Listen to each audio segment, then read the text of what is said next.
outside, where she spent several minutes contemplating the deep end of the pool. She'd never heard of anyone successfully committing it this way, and would probably only ruin her dress and traumatize half a dozen children in the process.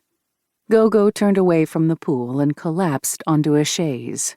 She draped an arm across her eyes as Crim Pebley's face flashed through her mind, torturous pictures of the happy times they'd once shared, from hunts in Virginia to dances at the Burlingame Country Club. They had fun together, and they had plans. One day there'd be a wedding at a white clapboard house. They'd raise a passel of children and follow this dream to happily ever after. The end. Now Gogo's future was smashed to bits. Her life was over at only 21 years of age. 2. Gogo heard the whoosh of a door and the clack of heels on concrete. "Darling!" sang a voice. She opened one eye and a second. "Why are you in repose?" It was her best friend, Dolly Fritz. Gogo jumped to her feet and wrapped her arms around Dolly's neck, nestling her face in her thick black hair. "Thank God you're here," she said. It was a great stroke of luck.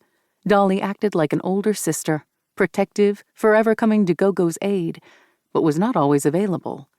She often disappeared into her own world or Europe for days or even weeks at a time. "I guess I don't need to ask how Sibley's wedding was," Dolly said, wiggling out of Gogo's hold. "But what's with the decorations?" She crooked a thumb toward the building. "The hallway looks like a birth canal." Gogo nodded. It was a lot of pink, now that she mentioned it. "Truly awful." Dolly shook her head. "Anyway, I apologize for the delay. I was watching Fitzroy, and he absolutely refused to go down for his nap." Gogo released a small gasp. Fitzroy? A nap? For a millionaire hotel magnate, Dolly could be disorganized, distracted, prone to misplacing people and things. Her father died when she was 15, leaving a teenage girl in charge of several major properties throughout Northern California. Where fiction had Eloise at the Plaza, San Francisco had Dolly at the Huntington.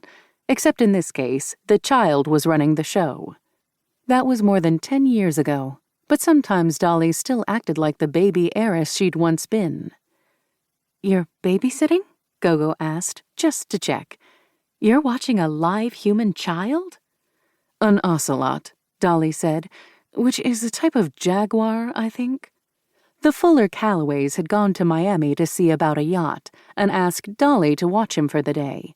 She was the only person they knew presently in Palm Beach. "Oh," was the only response Gogo could gin up, although in some ways this made sense. Her friend was the sort of generous that could get a person's hand bitten off. "Is that why you didn't come to the wedding?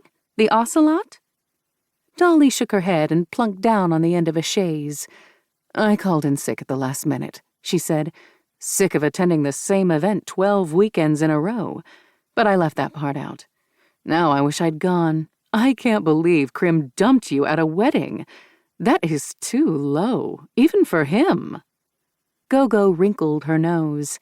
Even for him? If Dolly didn't care for Crim Pebley III, it was the first she'd heard of it. "Well, go ahead," Dolly said with a sigh. "Tell me what happened." Gogo hardly knew. One minute she was drinking pink champagne, and the next, Crim had whisked her outside where the rush of daylight was harsh, like stepping into a cold shower.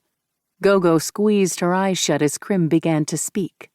Though he'd intended to wait until Monday to have this discussion, Gogo was too handsy on the dance floor, forcing him to spit it out. Crim couldn't marry her. Instead of the engagement she'd expected, they were breaking up. "It was that quick," Gogo said, her voice climbing to new heights. "I feel like someone dropped me off the side of a building." "Poor thing," Dolly cooed. She patted the chaise, instructing Gogo to sit back down. "He could have waited a couple more hours." "Or not done it at all." Dolly opened her handbag and angled it toward Gogo, offering one of the balled-up tissues littering the bottom of her purse. For all her wealth and breeding, Dolly could be a terrible slob. It was as though no one had ever taught her how to take care of things. "If you're not going to dry your tears," she said.